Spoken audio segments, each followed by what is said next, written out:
Hello friends, मैं हूं अजीज शेख। आप देख रहे हैं मूवी स्टॉक चैनल, जिस पर आज मैं बात करने वाला हूं 2019 की टॉप 10 साईफाई फिल्मों के बारे में। जिस लिस्ट में मैं आपको इस मेरी फेवरेट टॉप 10 साईफाई फिल्म के अलावा बाकी और दूसरी मूवीज भी बताऊंगा जो इस साल ही रिलीज हुई थी, और वो फिल्में भी साईफाई की कैटेगरी में ही आती है। लेकिन उनमें से कुछ फिल्में बेकार है और कुछ अच्छी, जिसमें मैं आपको ये भी बताऊंगा कि इनमें से कौन कौन सी फिल्में हिंदी में अवेलेबल है और कौन सी नहीं। तो बिना किसी टाइम को वेस्ट किए चलिए बात करते हैं टॉप 10 साईफाई फिल्मों के बारे में। लेकिन आगे बढ़ने से पहले एक छोटी सी रिक्वेस्ट भी, चैनल को सब्सक्राइब, वीडियो को लाइक और शेयर करने की।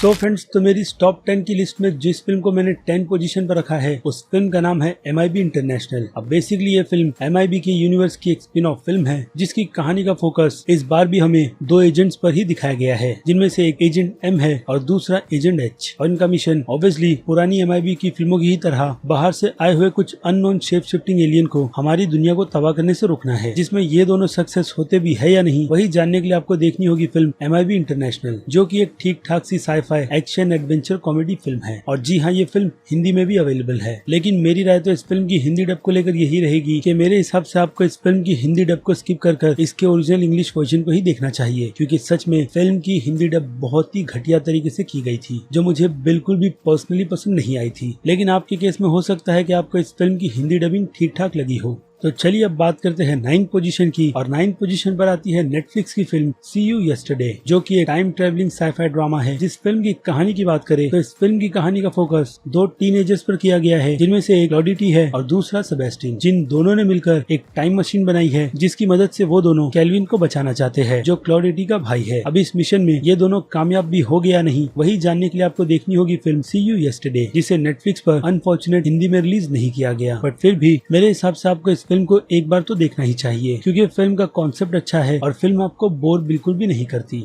और अब आ जाए 8th पोजीशन पर, तो 8th पोजीशन पर मैंने रखी है स्टार वार्स के चैप्टर की 9th फिल्म, यानी कि star wars rise of the Skywalker. अब पता है ये चीज काफी लोगों को बुरी लगेगी, लेकिन एज अ फैन अगर आप स्टार वार्स की सीरीज को काफी ज्यादा पसंद करते हो तो स्टार वार्स की सीरीज की ये 9th फिल्म 8 के बाद बनाई गई एक और भटकी और बेकार सी फिल्म है, जिस शेगा में सिर्फ और सिर्फ इसका 7th ही पार्ट अच्छा था, बाकी के दो बिल्कुल बेकार। पर अब लगता है कि डिज्नी वालों को इस चीज का अंदाजा काफी अच्छी तरीके से हो गया है कि स्टार वार्स के यूनिवर्स को अब फैंस के लिए किस तरीके से प्रेजेंट करना है, इसलिए डिज्नी प्लस पर मैंडलोरियन की सीरीज काफी ज्यादा धूम मचा रही है। लेकिन फिल्म के मामले में ये फिल्म मुझे इतनी भी ज्यादा खास नहीं लगी थी, लेकिन VFX के चलते ये फिल्म मेरी साईफाई की लिस्ट में 8th पोजीशन तो डिजर्व करती ही है। और अब फिल्म के प्लॉट की बात करें तो फिल्म के टाइटल से ही हमें ये बात पता चल जाती है कि ये फिल्म एक फाइनल चैप्टर है, जिसमें बस किसी भी तरीके से रे को खुद का पता लगाना है और ऑब्वियसली एम्पायर यानी कि पैल्पैटिन को मारना है। और बाकी सभी कैरेक्टर्स रे की ही तरह अपनी डेस्टिनी भी ढूंढ रहे हैं, जिसमें वो सभी कामयाब हो गए भी या नहीं, इस फिल्म का पूरा फोकस यही है। और हाँ, ये फिल्म हिंदी में भी अवेलेबल है, जिसकी हिंदी डबिंग मुझे ठीक ठाक लगी थी, बट फिल्म इतनी ज्यादा भी नहीं। और अब बात करें 7th पोजीशन की, तो 7th पोजीशन पर मैंने रखी है विल स्मिथ की फिल्म जेमिनी मैन, जो कि एक साईफाई एक्शन फिल्म है, जिसे डायरेक्ट किया है एंग ली ने। और फिल्म की टेक्नोलॉजी और फिल्म का अच्छा एक्सपीरियंस आपको थिएटर में ही देखने मिलता है, जिसके रिव्यू में मैंने इस फिल्म की काफी सारी डिटेल्स आपके सामने रखी थी। और अगर फिल्म के प्लॉट की बात करें तो फिल्म की कहानी का फोकस विल स्मिथ के कैरेक्टर हेनरी बॉर्गन पर है, जो कि एक काफी प्रोफेशनल हिटमैन था, जिसने रिटायरमेंट ले ली है, जो चीज कुछ लोगों को बिल्कुल भी पसंद नहीं आती। इसीलिए हेनरी को मारने के लिए उसी के क्लोन जूनियर को भेजा जाता है, जो उसका यंगर वर्जन है, जिसमें अब जूनियर कामयाब होगा भी या नहीं, और क्या हेनरी ये पता लगा पाएगा कि उसे कौन मारना चाहता है कौन नहीं, ये फिल्म उसी पर फोकस करती है। जो कि अगेन मैं कहूंगा कि फिल्म के एक्शंस और फिल्म की रिजोल्यूशन के हिसाब से एक अच्छी टाइम पास सी फिल्म है। लेकिन फिल्म की कहानी को देखा जाए तो इस टाइप की कहानियों को 80s या फिर 90s के टाइम पर बन जाना चाहिए था, जो कि ये फिल्म भी उसी टाइम की है। लेकिन काफी लंबे लटकने के बाद फाइनली एंग ली ने इस फिल्म को डायरेक्ट कर लोगों के सामने प्रेजेंट किया था, ताकि लोग इस फिल्म की टेक्नोलॉजी को देख सके, जो उन्होंने लोगों के सामने अच्छी तरीके से दिखाई है। और हाँ, ये फिल्म हिंदी में भी अवेलेबल है, जिसकी हिंदी डबिंग भी ठीक ठाक है।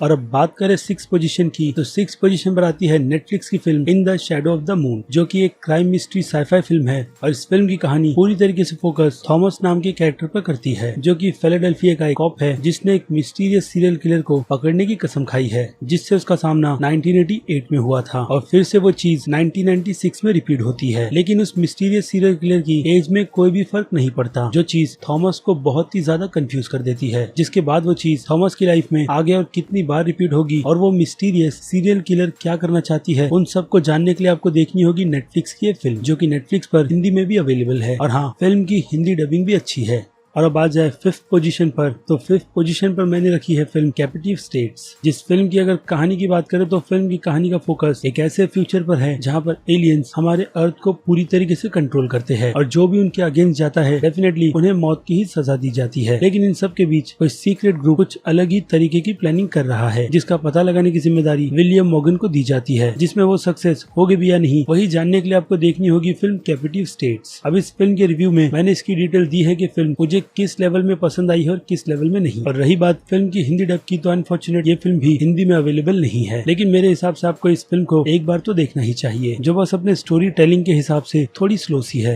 और अब बात करें फोर्थ पोजीशन की, तो फोर्थ पोजीशन पर आती है फिल्म पैराडाइज हिल्स। जिस फिल्म के टाइटल से ही आपको फिल्म की प्लॉट की थोड़ी बहुत डिटेल्स पता चल जाती है कि फिल्म की कहानी का फोकस एक ऐसे आइलैंड पर किया गया है जहाँ पर आकर सभी जवान औरतों का भविष्य पूरी तरीके से बदला जाता है। लेकिन ये चीज उमा के कैरेक्टर को बिल्कुल भी सही नहीं लगती, जिसके बाद वो इन सब के राज जानने के पीछे लग जाती है और इस आइलैंड की मिस्ट्री भी। और अब उसमें उमा सक्सेस होगी भी या नहीं वही डिटेल जानने के लिए आपको देखनी होगी ये फिल्म पैराडाइज हिल्स, जो कि मेरे हिसाब से तो एक ठीक ठाक टाइम पास सी फिल्म है, ना कि 2020 की फैंटेसी आइलैंड की तरह एक बेकार और घटिया सी फिल्म। लेकिन अनफॉर्चुनेट ये फिल्म भी फिलहाल तो हिंदी में अवेलेबल है नहीं। खैर, तो अब आते हैं थर्ड पोजीशन पर, जिस पर मैंने रखी है टर्मिनेटर की यूनिवर्स की reboot film terminator dark faith, जो कि सीधे टर्मिनेटर जजमेंट डे के बाद की स्टोरी है। और अगर आप उस हिसाब से इस फिल्म की स्टोरी को देखोगे तो ही आपको ये फिल्म अच्छी लगेगी, वरना बिल्कुल भी नहीं। क्योंकि बीते कुछ सालों में टर्मिनेटर के यूनिवर्स में कई बार रिबूट वर्जन भी आए हैं, जिसके हिसाब से ये एक और रिबूट वर्जन कई लोगों को इतना ज्यादा पसंद नहीं आया था। लेकिन जैसे कि मैंने कहा, आप बाकी की सभी फिल्मों को भूलकर इस फिल्म को सीधे थर्ड पार्ट के हिसाब से देखोगे तो ही ये फिल्म आपको एक हिसाब से अच्छी लगेगी, वरना जैसे कि मैंने कहा बिल्कुल भी नहीं। और अगर स्टोरी की बात करें तो जजमेंट डे के बाद की स्टोरी हमें इस फिल्म में देखने मिली है, जो मैंने आपको बात बताई है, यानी कि सैरा कॉर्नर की स्टोरी उसके बेटे जॉन कॉर्नर के बाद की, कि उन दोनों के साथ क्या हुआ और किस तरीके से सैरा अब टर्मिनेटर्स को ढूंढ ढूंढ कर मारती है, जिसमें अब उसका मिशन एक डैनी नाम की बंदी पर आकर रुक गया है। क्यों और किस लिए, वही सारी की सारी डिटेल्स एक्सप्लोर करती है ये फिल्म टर्मिनेटर डार्क फेथ, जो कि हिंदी में भी अवेलेबल है।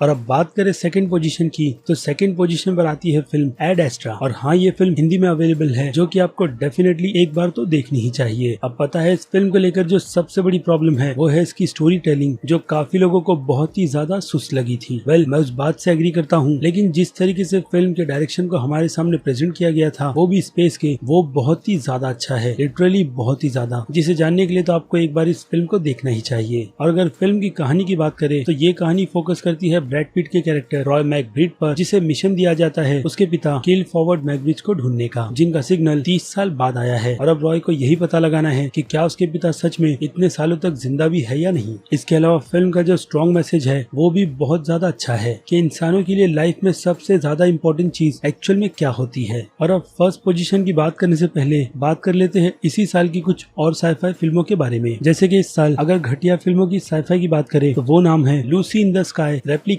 और एओ जैसी फिल्में। इन तीनों फिल्मों को देखकर आपको आपके टाइम वेस्ट के अलावा और कुछ भी नहीं मिलेगा। और आई थिंक ये तीनों ही फिल्में हिंदी में अवेलेबल नहीं है। और इसके अलावा कुछ अच्छी टाइम पास की साइफाई फिल्मों की बात करें तो ये नाम है little Joe, fast colour, Aniara, rim of the world, high life और डिग मेंटेनो जैसी फिल्मों का, जिनमें से सभी फिल्में फिलहाल तो हिंदी में अवेलेबल नहीं है। और इसके अलावा दो और फिल्में हैं, जिनमें से एक है शंघाई फॉरेस्ट और दूसरी चाइना की ब्लॉकबस्टर फिल्म दी वंडरिंग अर्थ, जिस फिल्म के सिर्फ VFX ही अच्छे हैं, बाकी फिल्म का प्लॉट मुझे बिल्कुल भी पसंद नहीं आया था। रीजन आप फिल्म देखकर जान जाओगे। और अगर छोटा सा एग्जांपल चाहिए तो फिल्म की कहानी का फोकस एक ऐसे फ्यूचर पर है जिस फ्यूचर में अर्थ को सन से खतरा है, इसलिए यहाँ पर कुछ टीम डिसाइड्स करती है अर्थ को उसकी ग्रेविटी से मूव करने की। जी हाँ, अर्थ को उसकी ग्रेविटी से मूव करने की, जो कुछ नौ सीखिए एक्चुअल में कर भी देते हैं। और इसके अलावा फिल्म में जिस तरीके से कैरेक्टर्स की डेवलपमेंट भी है वो भी बहुत बुरी तरीके से लोगों के सामने प्रेजेंट की गई है। अब पता नहीं इतनी बेकार सी स्टोरी होने के बावजूद भी ये फिल्म बॉक्स ऑफिस पर चाइना में एक काफी अच्छी कमाई करने में कामयाब हुई थी। शायद हो सकता है कि वो रीजन फिल्म के VFX ही हो, जिसकी वजह से चाइनीज ऑडियंस ने इस फिल्म को देखते वक्त अपने दिमाग की बत्ती पूरी तरीके से बंद कर ली थी। तो अगर आपको मेरी बात पर भरोसा नहीं है तो आप एक बार जाकर इस फिल्म को देखिएगा, जिसे देखने के बाद आपको आइडिया हो जाएगा कि फिल्म किस तरीके से एडिट की गई है और किस तरीके से डायरेक्ट कर सिर्फ और सिर्फ VFX पे ही ज्यादा फोकस कर हमारे सामने प्रेजेंट की गई थी, जिसके ट्रेलर को देखकर मैं बहुत ही ज्यादा इंप्रेस हुआ था, बट फिल्म को देखकर बिल्कुल भी नहीं। इसलिए मैंने इस फिल्म को अपनी इस 2019 की साइफाई की लिस्ट लिस्ट में किसी भी पोजीशन पर ही नहीं रखा।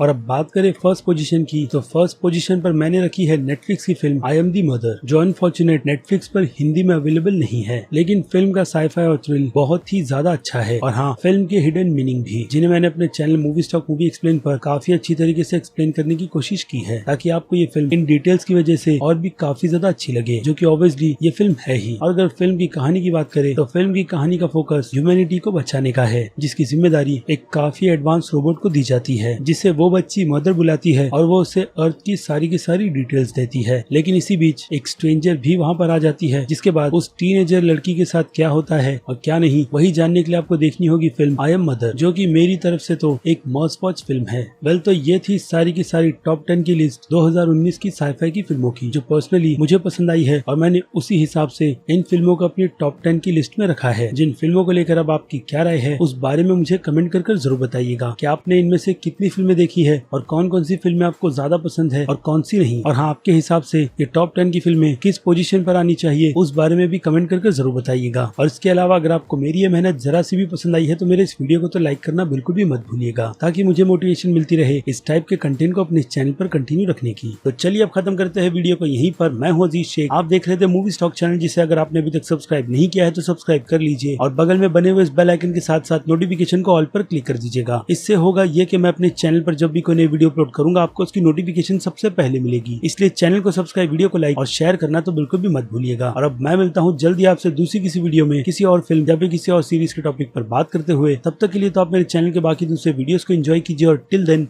बाय।